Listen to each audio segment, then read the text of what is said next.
Baik, Assalamualaikum warahmatullahi wabarakatuh. Selamat sore menjelang malam semuanya. Salam sejahtera bagi kita semua. Shalom, Om Swastiastu, Namo Buddhaya, salam kebajikan. Pertama-tama, marilah kita panjatkan puji dan syukur kehadirat Allah Subhanahu wa Ta'ala.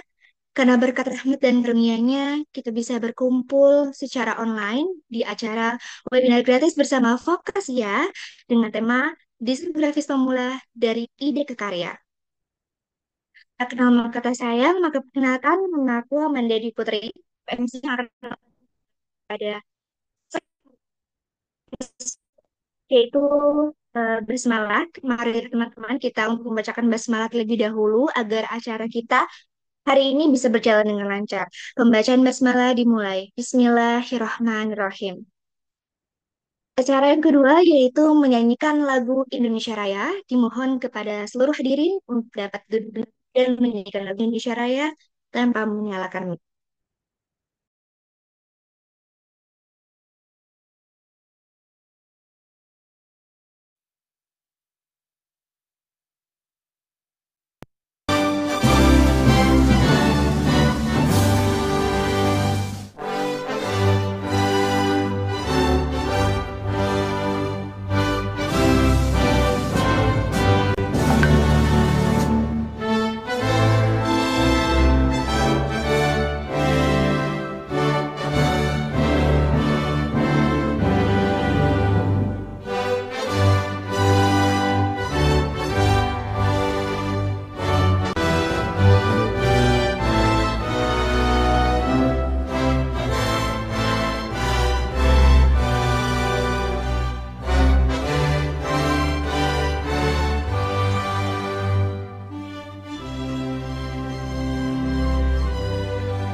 Udah semangat atau udah nggak sabar belum sih untuk mendengar makanan materi dari narasumber kita?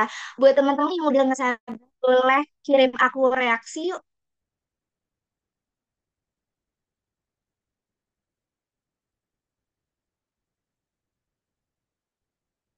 Teman-teman yang udah nggak sabar untuk oke. Terima kasih teman-teman yang sudah mengirimkan reaksinya. Semoga rasa semangat kita pada hari ini bisa sampai selesai acara ya. Oke, tanpa berlama-lama lagi, mari kita Kak Aida Arifiani, salah satu mahasiswi jurusan DKV dari Universitas 11 Maret. Kepada Kak Aida, aku persilahkan.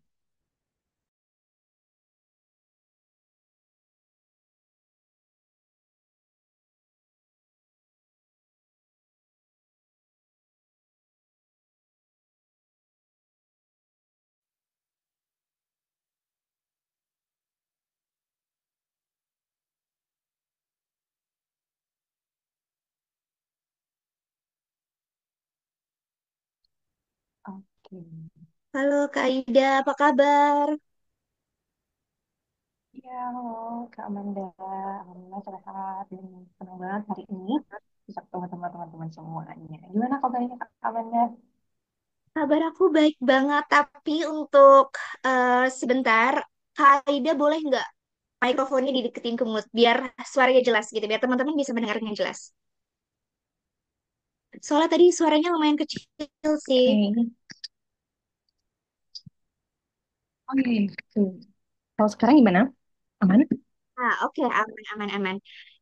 Tadi kan teman-teman sudah aku tanya ya gimana sih reaksinya untuk menyambut untuk mendengarkan pemaparan materi dari Kaida. Selanjutnya aku pengen tahu nih gimana sih perasaannya Kaida menjadi narasumber di Vokasia dan berbagi ilmu kepada teman-teman tentunya. Oke, pastinya senang banget dong karena malam-malam teman-teman mungkin sambil santai-santai, tapi keren banget semangat teman-teman untuk bisa belajar bareng sama saya pastinya. Karena di sini disclaimer ya teman-teman, nanti kita bakalan belajar bareng. Jadi ya kita sama-sama belajar. Jadi senang banget pokoknya. Thank you, Vokasia. Oke Kak, ini kayaknya aku sama Kaida udah semangat banget nih. Teman-teman yang belum menyalakan kamera, boleh yuk dinyalain kameranya biar kita bisa melihat gimana sih keadaan teman-teman di rumahnya masing-masing gitu kan. Ya boleh yuk yang bisa eh, kameranya on, bisa dibuka kameranya. Oke deh, sembari menunggu teman-teman, bisa kita mulai aja kali ya Kak ya. Pada Kaida, saya persilahkan. Hmm,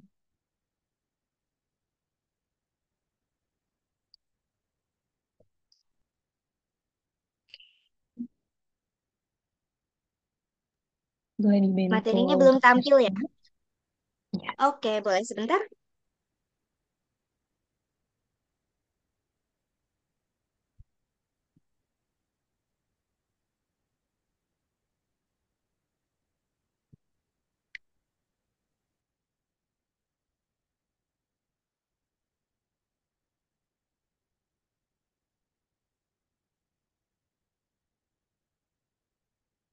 waduh, ini udah sampai di slide terakhir nih. Oke, Kayu boleh kita ke slide awal.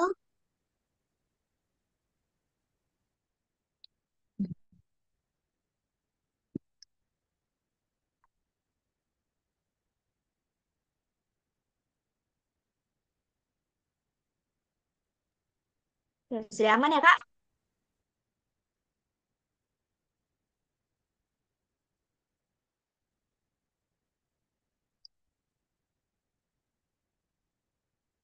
Oke.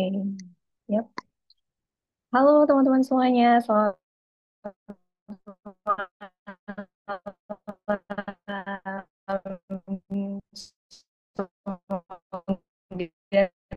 teman-teman dalam keadaan sehat semuanya ya, dan happy dan semangat buat kita belajar bareng pada malam hari ini. Teman-teman bisa panggil saya dari Universitas 11 Maret Jakarta angkatan 2022. Mungkin di sini ada teman-teman yang dari DKV juga atau pengen masuk DKV, boleh banget ya. Nanti kita sama-sama belajar tentang bagaimana desain grafis pemula. Mendesain grafis pemula dimulai dari ide sampai dengan karya.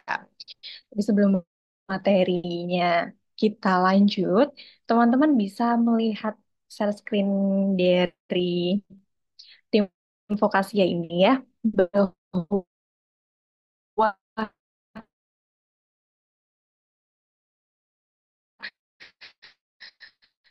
dari ide menuju karya itu tuh butuh proses yang kalau digambarkan pakai garis itu naik turun gitu ya. Banyak hal-hal yang harus teman-teman lalui untuk menjadi atau membuahkan sebuah karya desain grafis seperti itu. Boleh dilanjut, Kak? Next.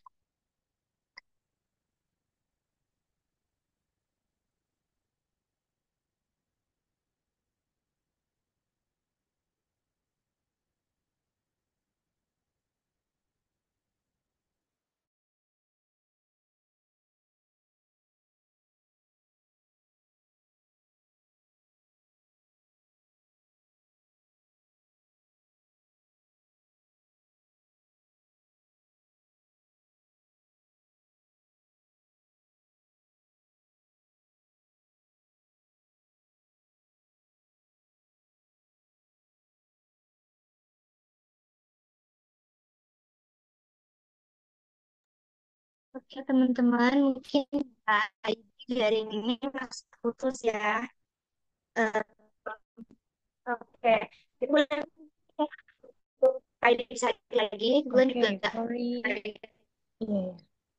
Oke. Maaf ya. Kalau Kak Ida Kayaknya boleh dilanjut koneksinya lagi. aduh, terpental Betul. ini. Oke. Mungkin kalau misalnya nanti Nah, udah oke. satu Teman-teman kali. pasti udah aman ya.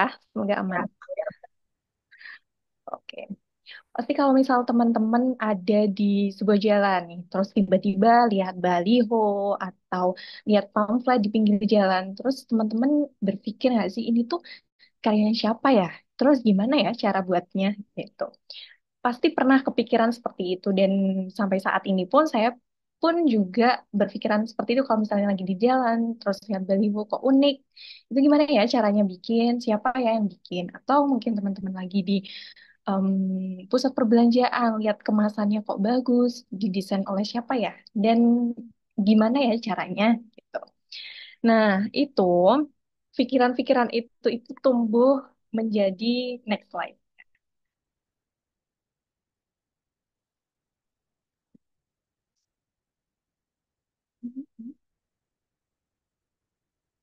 Oke. Nanti akan ada dua kemungkinan nih. Yang pertama desainer grafis dan juga desain grafis. Pasti teman-teman paham lah ya antara kedua ini. Jadi desainer grafis itu adalah orangnya yang membuat desain.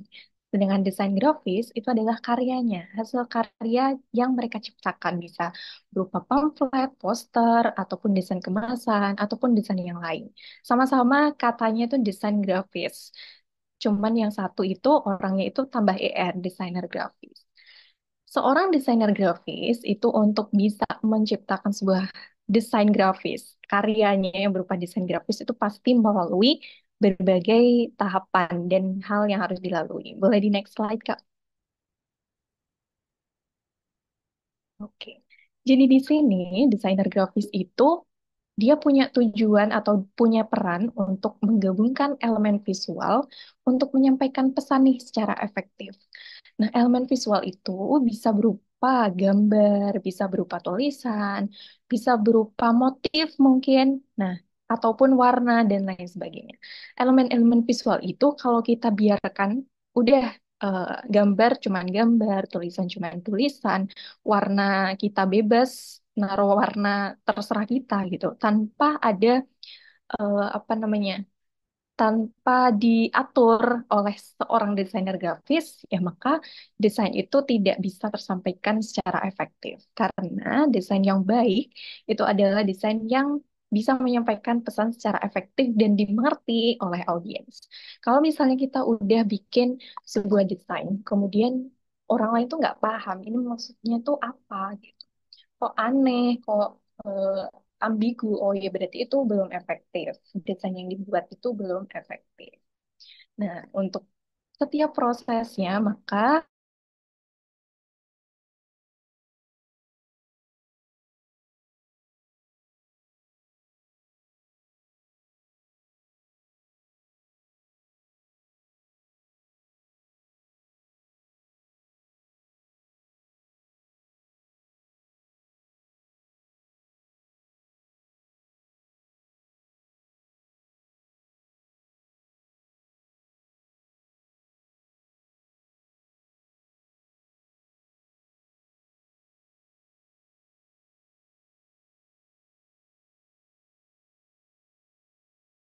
sorry.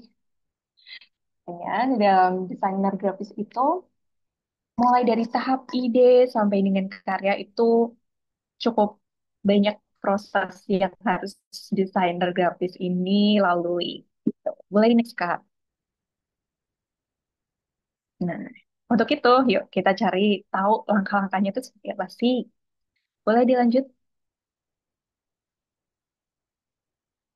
Tahapan pertama sebelum seorang desainer grafis ini punya sebuah ide, itu harus ada persoalan.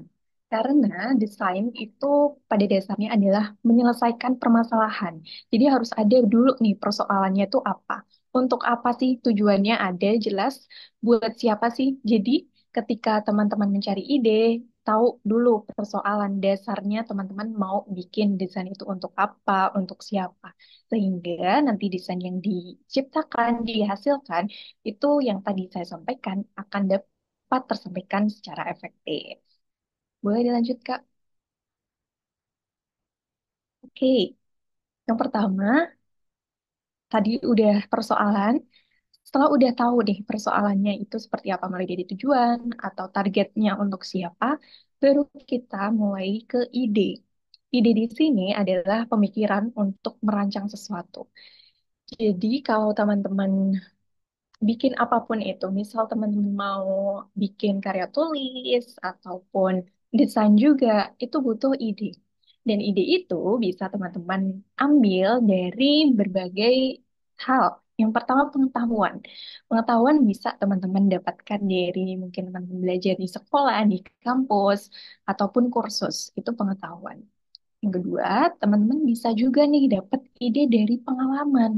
Oke, pengalaman misal dulu aku pernah ikut kegiatan sosial. Misal teman-teman akan mendesain sebuah pamflet lingkungan. Oh, punya ide dari pengalaman teman-teman pernah ikut aksi sosial yang berhubungan tentang lingkungan. Nah, itu bisa dijadikan sebuah ide.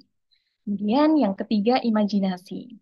Imajinasi ini teman-teman bisa dapatkan dari mana aja sebenarnya. Tiba-tiba aja imajinasi itu tumbuh. Mungkin dari mimpi teman-teman. Atau mungkin teman-teman sedang melamun. Terus tiba-tiba dapat ide. Itu sering sekali terjadi. Dan yang terakhir, teman-teman bisa mendapatkan ide dari pengamatan. Kalau pengalaman itu dari diri sendiri, kalau pengamatan itu melihat orang lain. Kita mengamati orang lain, mengamati lingkungan di sekitar kita untuk mendapatkan sebuah ide. Jadi banyak hal yang bisa teman-teman dapatkan untuk mendapatkan ide. Dan perlu teman-teman ketahui juga, ide itu bisa didapatkan secara online ataupun offline. Online itu teman-teman bisa melalui website-website tertentu. Boleh di next slide, Kak.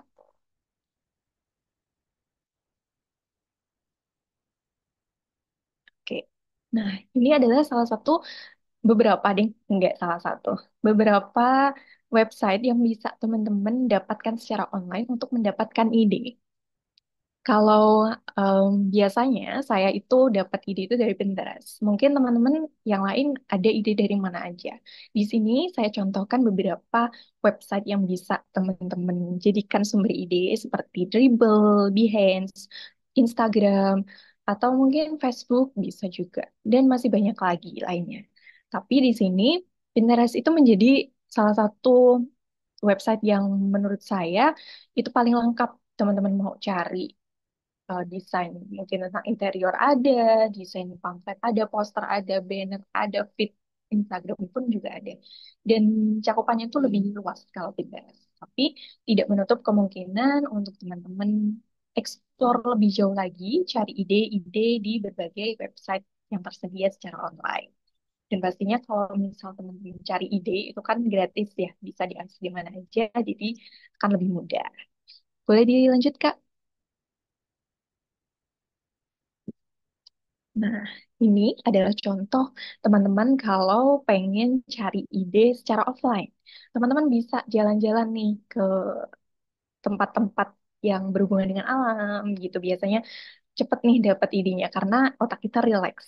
Kemudian teman-teman juga bisa cari ide di pameran seni, di museum, dan tempat-tempat lainnya. Makanya seringkali nih desainer grafis itu, ih kok enak ya, pekerjaannya jalan-jalan gitu. Tapi sebenarnya jalan-jalannya kita ini itu sebenarnya ada tujuan nih untuk cari ide, cari inspirasi seperti itu. Dan di tempat-tempat yang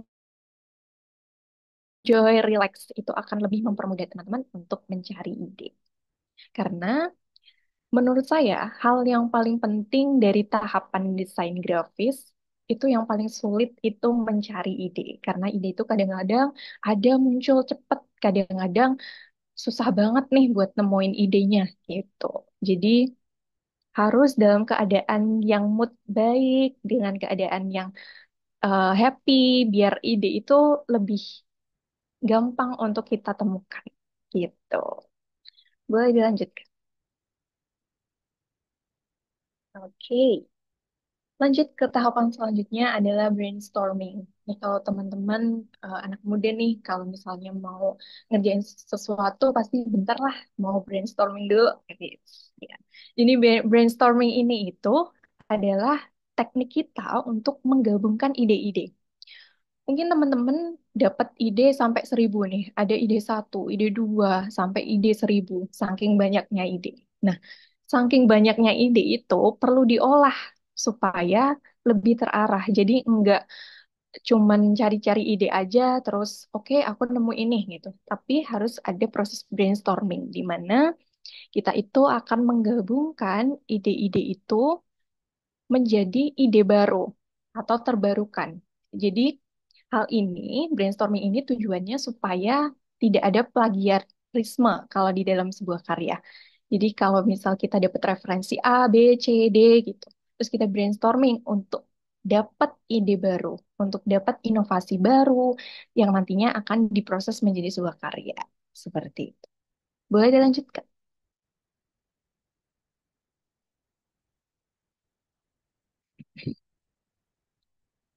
Oke. Setelah tadi udah brainstorming, lanjut masuk ke brief design. Brief design ini, kalau secara teorinya itu catatan informasi untuk proyek desain. Jadi brief design ini sebenarnya untuk mempermudah kita. Tadi kita udah dapat nih ide-ide, terus kita udah menyatukan ide-ide itu ke brainstorming, kemudian dibuatlah brief.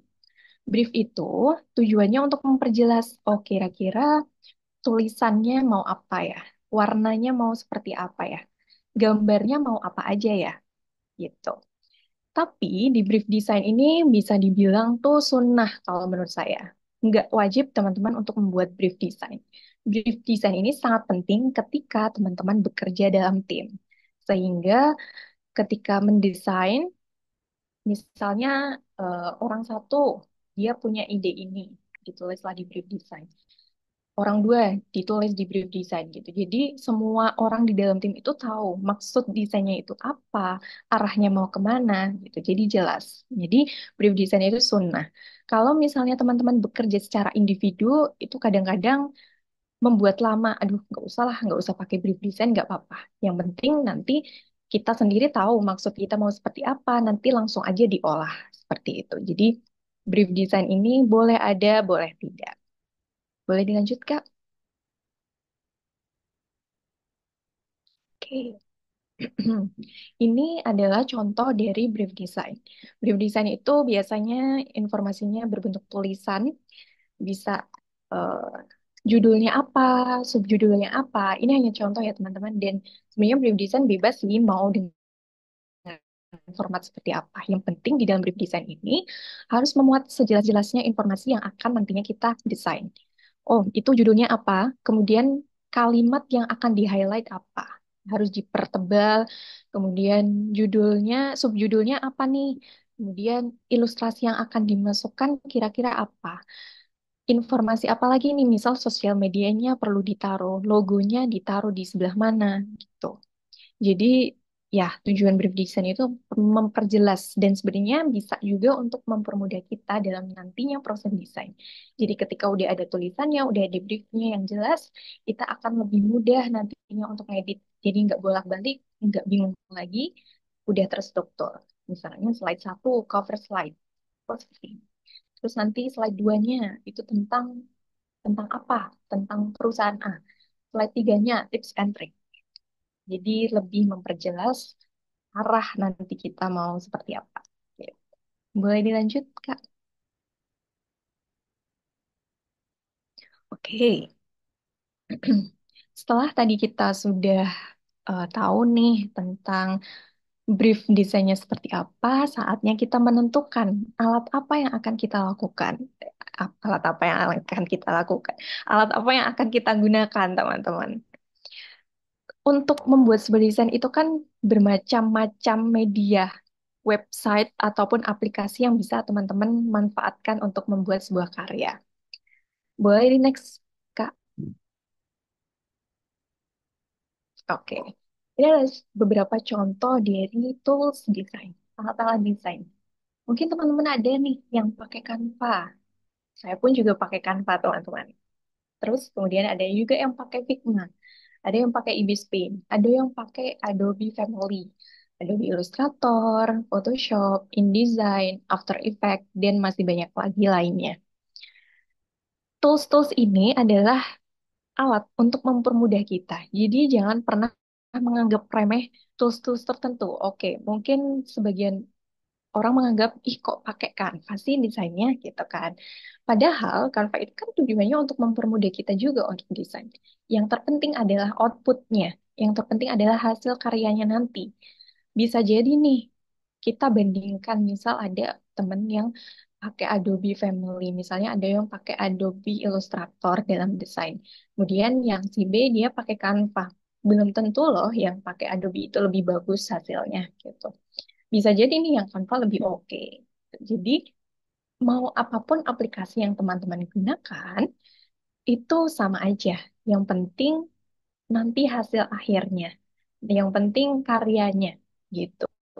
Bagus atau tidaknya kan terserah orang yang menilai gitu. Orang lain tidak akan pernah eh, terlalu detail menanyakan, ih kamu pakai aplikasi apa nih? Gitu kan enggak ya. Yang penting hasilnya bagus, hasilnya efektif. Nah itu yang sebenarnya harus teman-teman lakukan. Oke Kak, boleh dilanjut?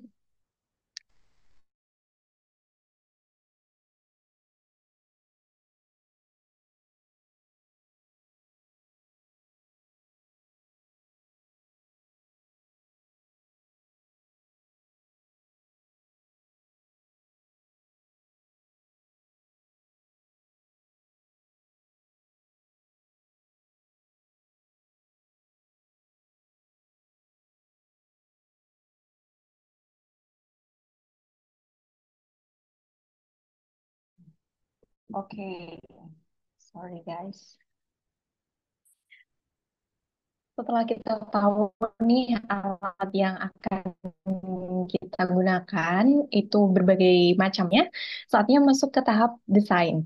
Di mana desain ini adalah proses untuk bentar lagi jadi nih karyanya. Senang banget nih kalau udah di tahap ini, udah melewati fase-fase cari ide yang mumet-mumet, yang pusing-pusing. Saatnya kita berekspresi lewat tahapan ini, desain. Di mana dalam tahapan ini kita akan ada pengumpulan aset. Bisa berupa ilustrasi, nanti bisa ambil ilustrasinya di mana. Kemudian di dalam tahapan ini pun juga kita harus paham dasar desain. Supaya apa? Supaya nanti hasil desainnya itu bagus gitu. Nggak cuman bagus aja ya teman-teman, tapi efektif. Yang harus ditekankan di situ efektif dan bisa dipahami oleh audiens. Boleh dilanjut Kak? Minta tolong. Oke. Nah, untuk pengumpulan aset sendiri, itu teman-teman bisa mencari, misal pengen cari fotografi ataupun ilustrasi gambar-gambar gitu lewat berbagai website yang sudah tersedia. Ada Freepik, ada Unsplash, ada Pexel, itu sesuai dengan kebutuhan teman-teman. Yang paling penting, teman-teman harus memperhatikan lisensinya gitu. Jangan sampai teman-teman asal comot gambar nih dari website-website tertentu, sehingga nanti plagiarisme nih nanti jadinya. Jadi harus tahu dulu, oh ini untuk bisa digunakan untuk umum, oh ini harus berbayar. Ya silakan teman-teman, kalau memang berbayar harus dibayar seperti itu. Dan masih banyak lagi website-website yang bisa teman-teman cari gambar fotografi gitu. Tapi di tiga website inilah yang paling sering saya gunakan. Oke, Kak, boleh dilanjut. Oke, di dalam tahap proses desain ini, tadi kan pengumpulan aset ya yang pertama. Kemudian yang selanjutnya adalah memahami dasar desain. Karena ketika teman-teman udah tahu dasar desainnya seperti apa, nanti akan mudah nih untuk teman-teman mengotak-atik desainnya. Desain itu adalah proses komunikasi menggunakan elemen visual. Nah, elemen visual itu ada macam-macam. Ada garis, ada bentuk, ada ruang, tekstur, ukuran, warna, gelap terang, dan masih banyak lagi. Oke, boleh dilanjut. Kak, dasar desain yang pertama, ini saya masukkan ke dalam sini supaya teman-teman juga bisa cari tahu nih sebenarnya dasar desain itu apa aja sih. Yang pertama rasio. Rasio ini tujuannya adalah untuk memastikan desain kita itu sesuai dengan ukurannya. Jangan sampai teman-teman mendesain kekecilan atau kebesaran. Nanti ada beberapa objek yang mungkin bisa aja kepotong atau beberapa objek yang kelebihan. Nah, itu akan tidak estetik nanti jadinya. Rasio itu pun juga bermacam-macam, teman-teman. Ada yang kotak, ada yang vertikal, horizontal, ataupun teman-teman kalau mau desain banner gitu atau spanduk itu kan ada ukurannya berapa meter kali berapa meter gitu. Nah, itu di situ perlu teman-teman ketahui supaya jangan sampai nih teman-teman desain spanduk misalnya udah ada ketentuannya ukurannya 3 meter kali 3 meter. Teman-teman ngedesainnya itu lebih dari 3 meter. Otomatis nanti pas kecetak akan ada gambar-gambar yang kepotong. Nah, itu kan tidak bagus ya untuk dilihat, untuk dinikmati gitu. Jadi pastikan teman-teman paham dulu ukurannya. Sama halnya dengan teman-teman mungkin mendesain untuk sosial media. Itu mau ukurannya yang 1:1 atau 4:5. Jadi jangan sampai teman-teman pengen uploadnya 4:5, tapi desainnya 1:1. Jadi ada yang kurang dong atas bagian atas sama bawahnya gitu. Jadi pastikan teman-teman paham dulu rasio ataupun ukurannya. Boleh Kak dilanjut? Oke. Selanjutnya adalah warna. Warna ini sangat berpengaruh sekali terhadap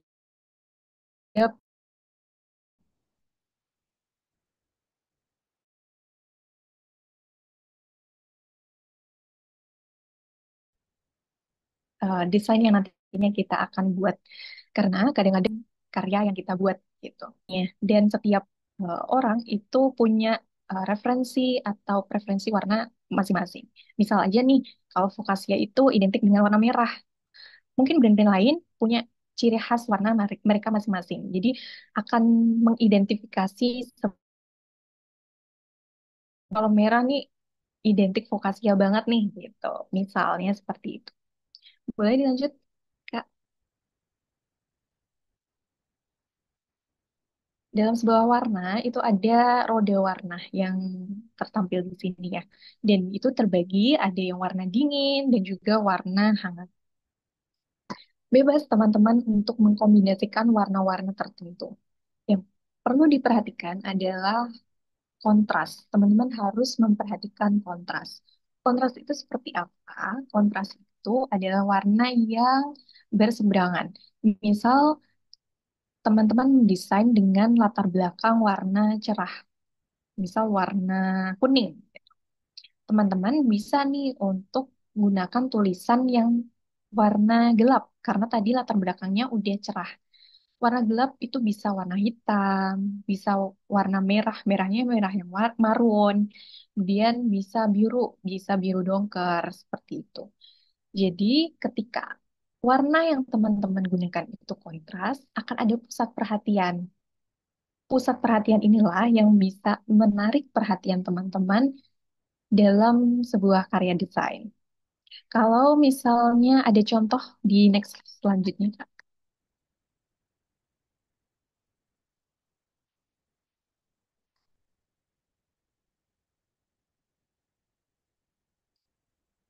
Oke. Di sini contohnya terlihat sekali ya. Pasti akan lebih menarik gambar yang di sebelah mana nih? Kiri ya, berarti yang pokoknya yang warna biru sama kuning. Karena warna yang dipilih adalah warna-warna yang kontras. Ketika latar belakangnya di situ warnanya gelap, di sini saya pilih warna tulisannya yang cerah nih, warna kuning. Kemudian ada gambar yang warnanya putih. Jadi audiens pun juga akan tertarik buat lama-lama nonton desain kita. Coba kita bandingkan sama yang sampingnya. Warnanya sama-sama gelap antara latar belakang dan juga tulisan. Warnanya latar belakang biru tua, terus tulisannya warna abu tua. Nah, itu kan nggak kontras ya teman-teman. Ditambah lagi tiba-tiba ada warna ungu, ditambah lagi ada warna kuning. Udah nggak kontras, kemudian warnanya juga tidak selaras. Itu akan mengganggu em, keterbacaan, mengganggu estetika juga. Tuh. Boleh dilanjut, Kak?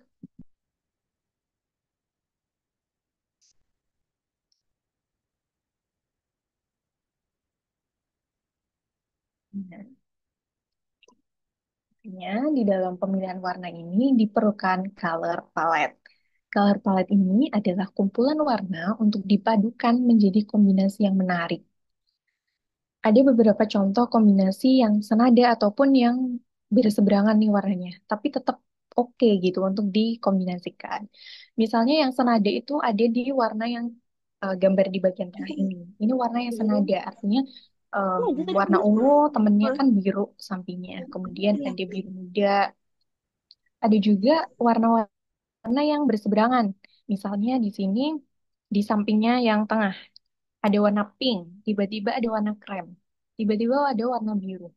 Walaupun berseberangan, tapi keempat warna itu punya kombinasi yang menarik gitu. Jadi boleh aja untuk kita gunakan sebagai color palette. Seperti itu. Boleh dilanjut. Oke. Jadi color palette itu tadi untuk kita mengidentifikasi sebuah karya kita itu biar terarah gitu warnanya. Kita ambil contoh lagi ke Vokasia. Vokasia itu identik dengan warna merah. Tapi selain warna merah, Vokasia ini juga punya color palette lain, seperti warna putih, warna abu-abu, yang dimana setiap postingan di sosial media Vokasia itu menggunakan warna-warna yang konsisten. Nah, itu adalah contoh penggunaan color palette. Dan ya, ketika teman-teman lihat di sosial medianya secara sekilas pun, nanti teman-teman akan langsung terpikirkan, oh ini postingannya Vokasia nih, karena warnanya ABC gitu. Karena udah ada identifikasinya nih warna dari Vokasia itu warna ini aja. Nah, itu kegunaan color palette sebagai identitas juga bisa sebagai.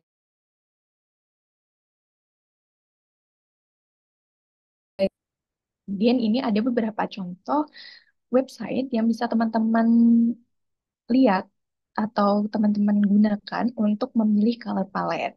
Boleh di screenshot atau teman-teman sudah pernah mencoba beberapa website ini. Isinya sama aja, teman-teman nanti ketika masuk ke websitenya akan disuguhkan oleh berbagai macam warna, kombinasi warna yang bisa teman-teman gunakan di dalam desain teman-teman. Kalau saya biasanya pakai di Color Hunt karena tampilannya lebih gampang, lebih simple, jadi lebih enak untuk dibuat cari-cari color palette. Tapi ada berbagai macam website, ada Adobe Color, Color Space, Colors, dan lain sebagainya. Boleh dilanjut, Kak.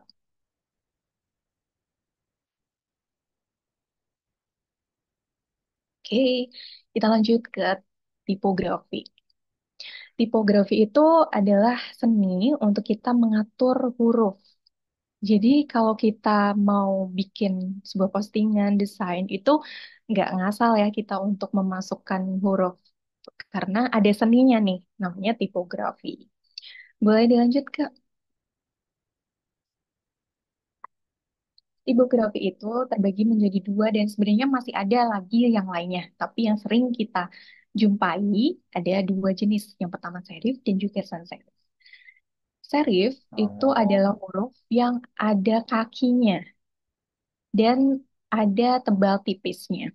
Sedangkan sans serif itu huruf yang nggak punya kaki dan ketebalannya konsisten. Kapan kita menggunakan tipografi atau font serif, kapan kita menggunakan sans serif, itu diserahkan lagi, dikembalikan lagi ke desain yang akan teman-teman buat. Gitu. Tujuannya untuk apa? Misal teman-teman ingin membuat desain kemasan untuk kosmetik yang identik dengan elegan, eh, gambar-gambar atau tulisan yang slay gitu. Teman-teman bisa pakai yang serif, yang ada kakinya. Tulisan serif ini itu identik dengan elegan, identik dengan profesional, mewah gitu. Sedangkan sans serif itu bisa teman-teman gunakan untuk poster-poster poster-poster sosial misalnya.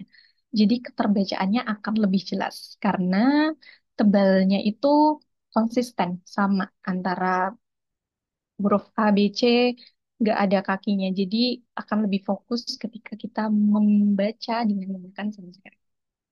Jadi penggunaan tipografi ini menyesuaikan dengan kebutuhan teman-teman. Boleh dilanjut, Kak?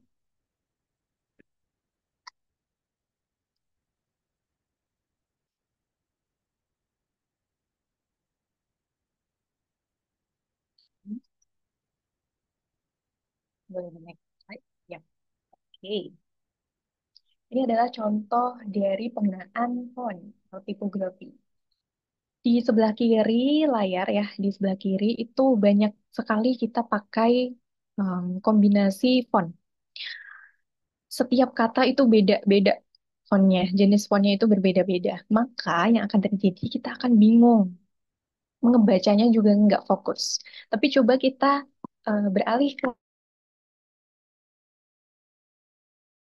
dua font, terus kita mainkan tebal tipisnya font. Itu akan lebih mudah terbaca, akan lebih mudah untuk dinikmati gitu. Nggak bingung, nggak apa namanya, nggak membuat riweh gitu kalau misalnya kita baca. Makanya di sini ada tips sedikit nih. Jadi usahakan maksimal itu kita pakai 3 font aja, itu udah sangat cukup.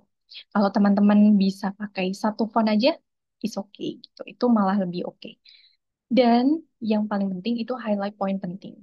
Jadi kalau misal teman-teman butuh poin-poin penting yang perlu dipertegas, diperjelas, mainkanlah tebal tipisnya aja. Seperti contoh yang ada di sebelah kanan. Di situ kan ada baris kedua itu lebih tebal dari baris-baris yang lain. Oh ya, berarti ada poin itulah yang akan di-highlight. Padahal si tulisan itu cuma pakai 2 font, tapi jelas keterbacaannya jelas dan juga kita nggak bingung ngebacanya. Seperti itu. Oke, boleh dilanjut, Kak.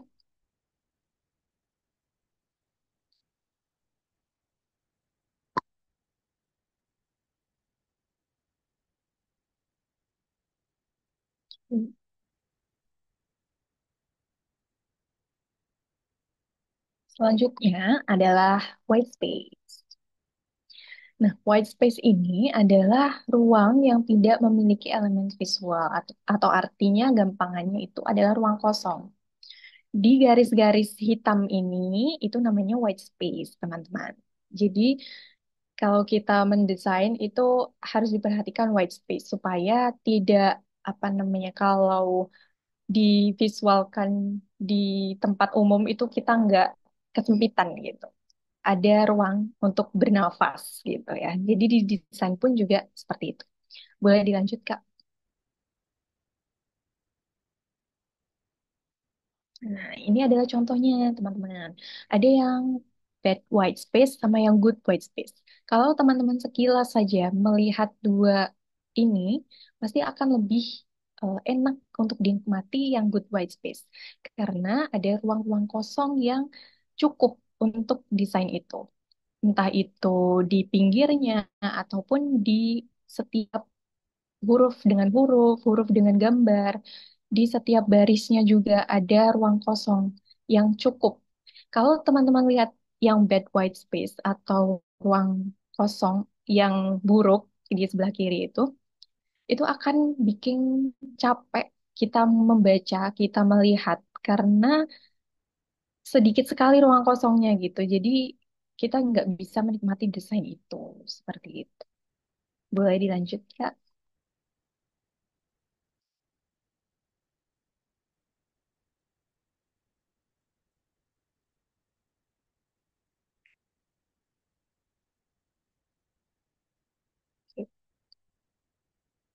Oke,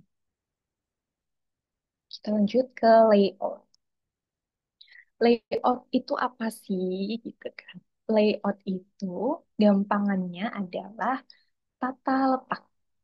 Jadi, ketika kita tadi kan di awal sudah saya sampaikan ya, kalau seorang desainer grafis itu tujuannya untuk menggabungkan berbagai elemen. Nah, elemen-elemen itu ada gambar, ada tulisan. Kalau kita biarin aja, tinggal tempel-tempel aja, itu nggak akan efektif. Makanya perlu adanya layout atau tata letak. Di mana di mana seharusnya tulisan itu diletakkan. Sehingga akan ada kombinasi yang menarik. Gitu. Dan boleh di next slide, Kak. Ini adalah beberapa contoh layout atau tata letak. Jadi jangan pernah teman-teman berpikir kalau gambar itu harus selalu ada di tengah. Teks itu harus selalu di tengah. Itu salah. Tapi dengan layout kita itu bisa main di berbagai tempat. Gambar bisa aja kita letakkan di samping. Teksnya pun juga di samping bisa gitu. Atau gambarnya di pojok bawah bisa, bisa. Atau di pojok atas bisa, bisa juga gitu. Jadi layout ini ada berbagai macam. Jadi jangan terpaku buat kalau gambar itu harus di tengah, Kak. Tulisan itu harus di tengah, Kak. Enggak. Tapi bagaimana kita memainkan teks dan gambar ini supaya bisa lebih terlihat menarik. Kalau misal tiba-tiba gambarnya di pojok kanan atas itu kan juga seringkali menarik perhatian. Ih, lucu ya, gitu. Kayak beda dengan yang lain. Seperti itu. Boleh dilanjut?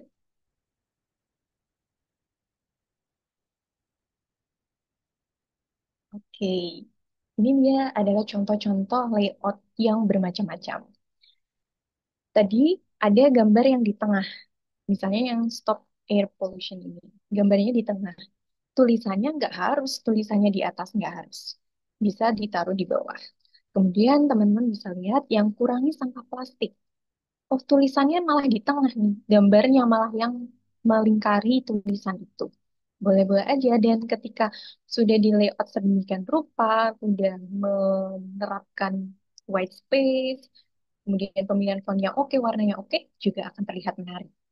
Kemudian juga yang ocean screen.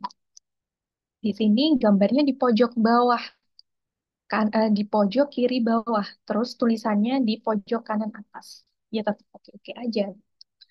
Kemudian ada yang sering kali dipakai. Tulisannya di atas tengah, gambarnya di bawah tengah. Ini yang contoh yang sering banget digunakan. Tapi ternyata banyak kan opsi-opsi lain yang bisa teman-teman mainkan di sini. Teman-teman bisa eksplorasi di sini untuk menciptakan sebuah desain yang menarik. Seperti itu. Boleh dilanjut, Kak. Oke, dasar desain yang terakhir ini sepertinya adalah tekstur. Kadangkala kalau misal kita bingung nih, kok terlalu banyak ya ruang kosong, jadi bosen gitu. Kita bisa untuk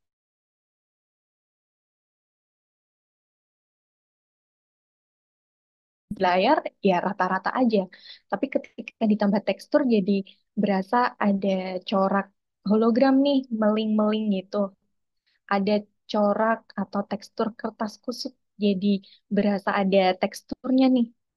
Atau tekstur percikan, ada kayak percikan tinta gitu.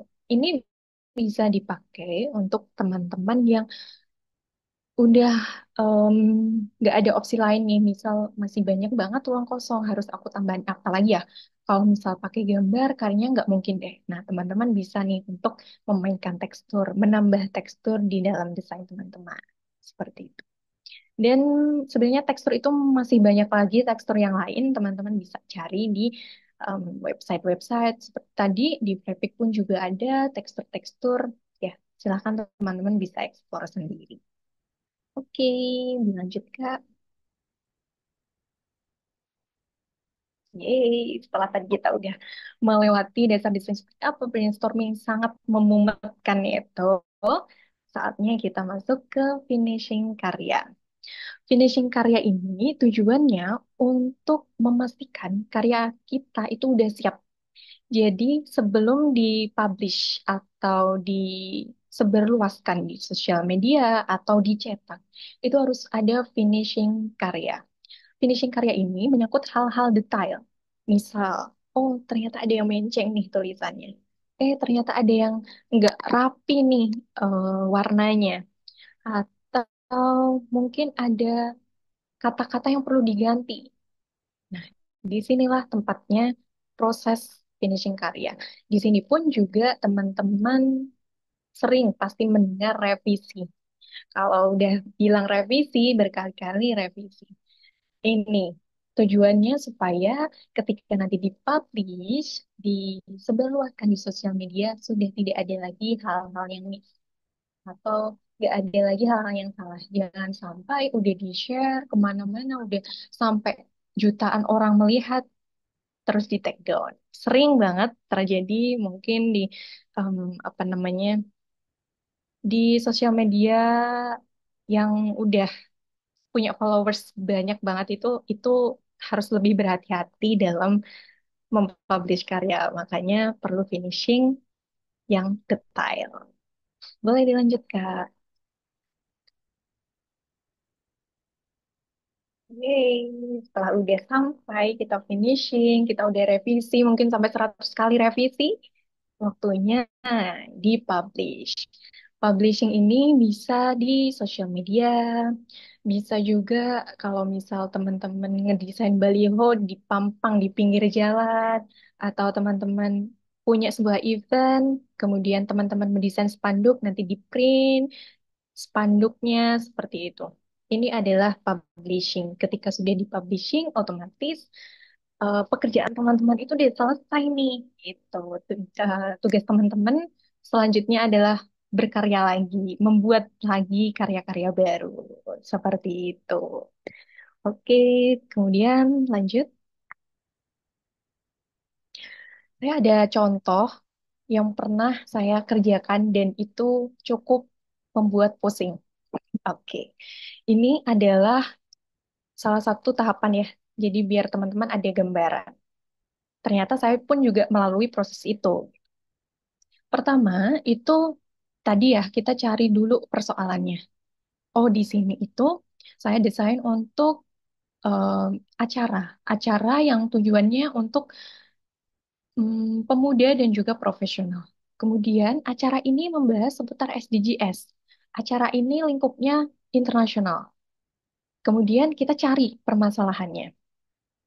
Permasalahannya adalah yang dulu itu warnanya monoton banget. Kalau teman-teman lihat di postingannya, warnanya hijaunya beda-beda. Tiba-tiba ada warna kuning, tiba-tiba ada warna putih, tiba-tiba ada warna abu-abu. Coraknya ada yang bulat-bulat, dan masih banyak lagi. Warnanya monoton dan elemennya tidak konsisten. Ketika saya sudah punya nih, oh udah tahu tujuannya ini, permasalahannya ini, kemudian boleh dilanjutkan. Lanjut, saya akan mencari ide. Eksplor ide di berbagai macam website, di berbagai macam tempat gitu.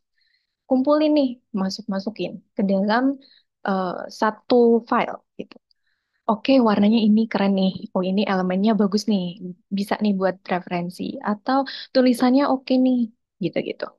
Cari sebanyak mungkin idenya. Kemudian boleh dilanjut.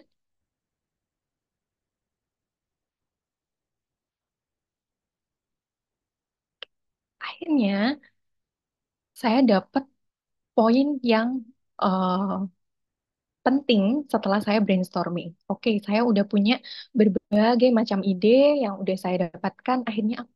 As, akhirnya aku ketemu nih 3 warna yang menurut aku oke dan sesuai. Oke, warnanya biru tua, biru muda, sama kuning.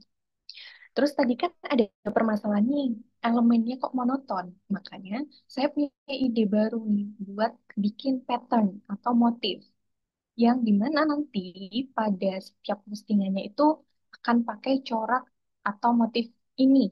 Jadi akan konsisten, baik dari segi warna dan juga motifnya akan konsisten. Boleh dilanjut? Kemudian saya bersama tim, kita sepakat, kita mau pakai alat apa nih? Kita mau pakai tools apa supaya ketika nanti bekerja dalam tim itu akan mempermudah pekerjaan kita. Oke, kita sepakat. Kalau misalnya kita mau desain presentasi, atau postingan yang cepat, kita harus pakai Canva. Oke.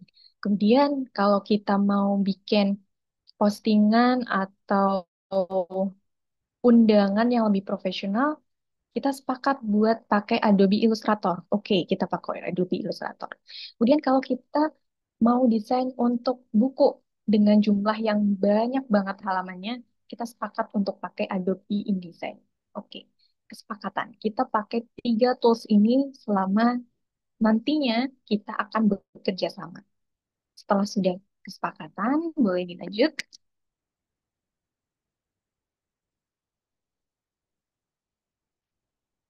Nah, akhir membuahkan sebuah karya, jadinya warnanya itu konsisten. Nggak ada tuh tiba-tiba warna abu-abu.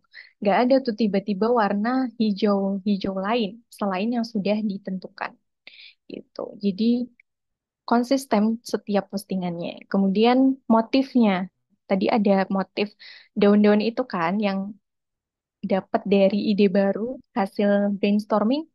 Nah, akhirnya kita oke, kita seperti ini, pakai pattern ini, warna ini menghasilkan karya yang lebih konsisten, yang lebih eh, bisa mengidentifikasi. Jadi kalau misal teman-teman scroll sosial media, oh ini Instagramnya X nih, oh ini Instagramnya A nih. Jadi ya seperti itu proses proses untuk teman-teman membuat sebuah karya. Boleh lanjut, Kak.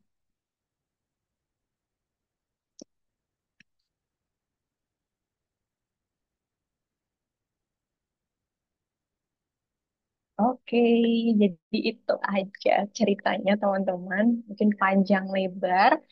Terima kasih. Semoga teman-teman punya gambaran dan ya, pokoknya terus berkarya. Itu aja Kak Amanda. Aku kembalikan. Oke, baik. Terima kasih Kak Ida atas ilmunya. Tadi bukan cukup lagi, sangat-sangat lengkap ya. Dimulai tadi perbedaan dari desain grafis, dari desain eh, desain grafis juga, terus juga ada tipografi, terus juga belajar tentang warna, aplikasi-aplikasi dan web-webnya juga. Waduh, keren banget Kak Ida. Selanjutnya kita buka untuk sesi tanya jawab. Ya, teman-teman yang ingin mau bertanya, boleh langsung raise hand dan menyalakan mikrofonnya. Silakan teman-teman.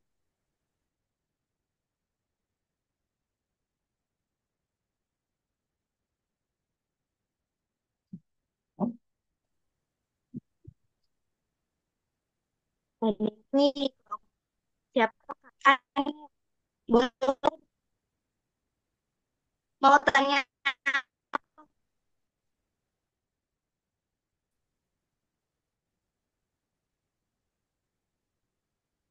mana nih Kak?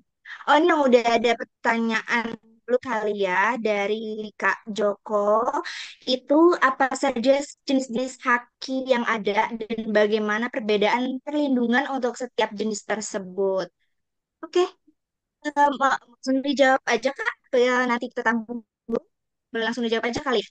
Boleh, boleh langsung saya jawab saja. Oke, silakan Kak Ida. Oke, sebelumnya, oke. Thank you atas pertanyaannya dari Kak Joko. Hai Kak Joko, salam kenal ya. Oke, apa saja jenis-jenis haki yang ada? Yang pertama ya. Jadi untuk haki atau hak cipta itu di dalam desain itu sebenarnya ada macam-macam sih ya. Bisa berupa ilustrasi, bisa berupa simbol, icon, dan masih banyak lagi. Teman-teman bisa cari aja di Google nih apa namanya haki itu jenis-jenisnya apa saja. Tapi yang paling penting supaya teman-teman itu terlindungi dari hak cipta, pastikan tadi teman-teman harus menggunakan elemen-elemen yang memang diperuntukkan untuk desain. Bisa berupa berbayar ataupun gratis. Jadi harus diperhatikan lisensinya supaya teman-teman itu terlindungi dari hak cipta gitu. Dan kemudian bagaimana perbedaan perlindungan untuk setiap jenis tersebut. Perlindungannya itu bisa berupa, jadi gini teman-teman, kalau haki itu teman-teman harus mendaftarkan dulu. Nih, misal saya itu buat sebuah ilustrasi. Kemudian saya ingin ilustrasi ini hanya harus terlindungi oleh haki. Jadi teman-teman harus ini dulu, harus daftar dulu ke hakinya. Dan untuk mendapatkan haki itu berbayar. Berbayarnya seperti apa itu tergantung dengan jenisnya, apakah ilustrasi ataupun apa. Dan di situ pun saya nggak bisa nih buat kasih tahu kayak ilustrasi itu bayarnya segini, nanti akan dapat perlindungan ini. Karena ketika teman-teman hasil karya teman-teman itu didaftarkan ke Haki, tim Haki lah yang akan memberikan perlindungannya seperti ini, bayarnya seperti ini, seperti itu. Jadi tergantung dengan eh, nanti tim hakinya yang akan memproses lebih lanjut seperti itu. Yang terpenting ketika kalau misalnya mau bikin karya tapi nggak mau ini deh nggak mau didaftarin di Haki, ya is okay gitu nggak apa-apa. Cuman teman-teman harus mendaftar atau mengupload em, karya teman-teman ke website-website yang memang terpercaya gitu supaya tidak tinggal ambil aja oleh orang lain gitu. Jadi pada intinya ketika teman-teman mau mendaftarkan Haki, daftarlah di website Haki yang sudah tersedia. Dan kalau misalnya seperti apa perlindungannya, itu adalah tim Haki lah yang akan memberikan ketentuan-ketentuannya. Itu Kak Joko. Oke, terima kasih Kak Ida. Eh, Mungkin selalu bisa terjawab ya Kak Joko. Kita beralih ke pertanyaan selanjutnya. Mau tahu nih Kak Aan, proses kerja tim graphic design yang benar tuh gimana sih? Soalnya pasti kan bakalan ada case di mana tim yang nggak satu style desain. Itu bagaimana cara menyatukannya dan bikin desain guideline yang benar. Dan juga kalau ada tim, semua penelitian penilaiannya subjektif di luar informasi desain yang disampaikan. Gimana cara terbaik menilai hasil kerja tim sampai menemukan jalan tengahnya. Wah, pertanyaannya cukup panjang banget ya nih kan. Oke, Oke. boleh langsung dijawab Kak. Oke, terima kasih Kak Aan atas pertanyaannya yang luar biasa panjang ini. Mari kita analisis pertanyaannya satu-satu. Oke, yang pertama, eh, proses kerja tim graphic design yang benar tuh gimana? Soalnya pasti bakal ya case gimana tim yang nggak satu style design. Itu bagaimana nyatuinnya. Oke, pertanyaan pertama. Bagaimana cara proses kerja tim graphic design adalah cari em, ide masing-masing dulu. Misal di sebuah tim nih, dan saya pun juga sering banget buat tim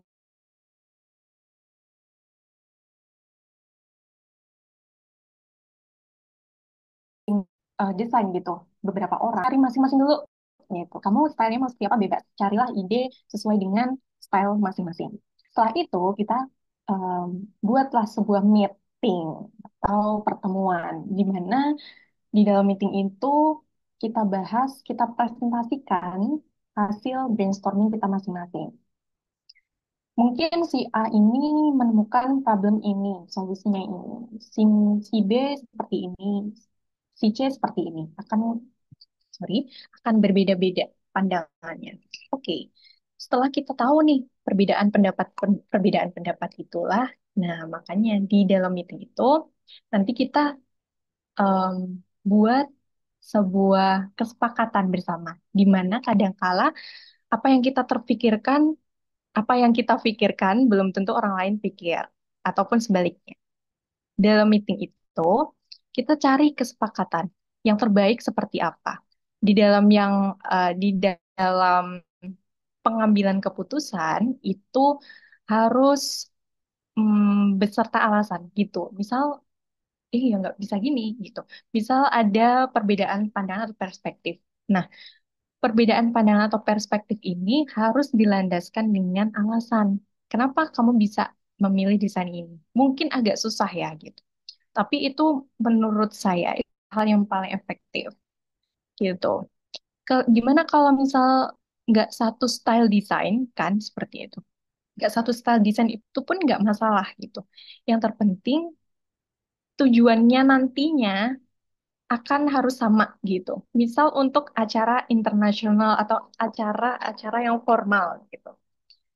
Teman-teman yang satu stylenya itu nggak bisa nih atau nggak masuk ke event-event formal. Tapi yang satunya oke, dia harus mengalah yang nggak satu style ini, dia harus mengalah untuk ya karena tujuannya untuk event formal. Jadi desainnya pun juga harus formal gitu. Jadi harus ada yang mengalah di situ. Tapi harus dilandaskan dengan alasan-alasan tertentu. Nah, nanti kalau sudah dapat kesepakatan nih, bikinlah guideline. Yang dimana guideline itu adalah panduan desain yang harus tim desain itu patuhi. Baik dari segi warna, tulisan, ataupun yang lainnya secara detail. Jadi setelah udah ada guideline atau panduannya ini, udah nggak ada lagi nih perbedaan-perbedaan, nggak ada lagi nih perbedaan style dan lain sebagainya, karena udah ada panduan seperti itu. Kemudian bikin desain guideline yang benar, bikin desain guideline ya, panduan yang benar itu yang pertama. Itu silakan teman-teman menyepakati ada tulisannya atau jenis fontnya apa. Kemudian color palette-nya seperti apa. Mungkin ada pattern atau motif yang harus digunakan itu apa. Terus kemudian rasionya. Rasionya mau berapa? Kalau misalnya untuk media cetak berapa berapa berapa. Jadi pokoknya panduan itu harus sedetail mungkin gitu. Jadi tidak boleh ada yang terlewat di guideline karena guideline itu untuk dipatuhi oleh semua tim. Jadi jangan sampai ada yang terlewat. Dan juga kalau ada tim, kan semua penilaiannya subjektif di luar informasi desain yang disampaikan. Gimana cara terbaik menilai hasil kerja tim sampai nemuin jalan tengahnya? Cara terbaik untuk menilai hasil kerja tim adalah itu tadi. Ketika udah sampai ke kesepakatan, udah sampai kita bikin guideline, ya itu cara terbaik untuk menilai hasil kerja. Ketika hasil kerjanya udah sesuai dengan guideline, oke, berarti itu udah oke. Hasil desain teman-teman udah oke. Tapi kalau ada yang melenceng dari guideline, ya berarti itu belum oke desainnya. Makanya harus diperbaiki. Jalan terbaiknya itu harus sesuai dengan guideline. Dan untuk menyusun guideline itu harus bersama-sama, harus ada diskusi di situ. Itu. Jadi harus ada diskusi, harus ada em, perbedaan pendapat is okay, tapi pada intinya kalau kerja tim itu harus ada guideline-nya. Hasil output dari diskusi itu harus ada guideline-nya. Seperti itu. Jawab ya. Oke. Itu aja Kak Amanda pertanyaan Oke, untuk Kak Aan. terima kasih Kak Ida. Untuk pertanyaan selanjutnya ini dari Kak Den.